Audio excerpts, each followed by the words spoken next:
Galera do canal, esse vídeo vai ser sobre esse som que vem todo desbotado em todos os pontos que eu olhei.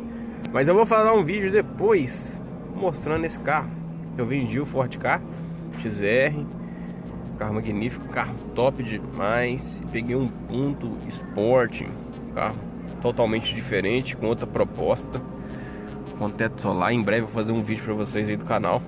Mas eu vou mostrar pra vocês esse adesivo que eu comprei na internet, que promete aí resolver esse problema do som. Cara, todos os pontos que eu olhei tem esse problema. Então eu vou colocar o adesivo aqui, depois eu mostro pra vocês o resultado final, coloco o link pra vocês. E o valor foi R$30, frete incluso aí, beleza? Então espera que a...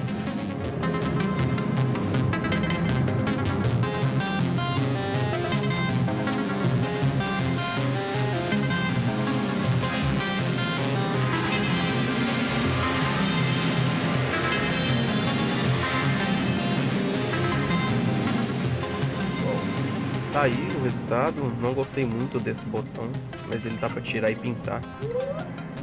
Ficou fosco. O fornecedor lá no site falou que era Black Piano. Alguns detalhes aqui pra gente verificar. Que o botão tá muito branco, então ele não conseguiu cobrir tudo. Mas eu acho que ficou melhor do que o outro.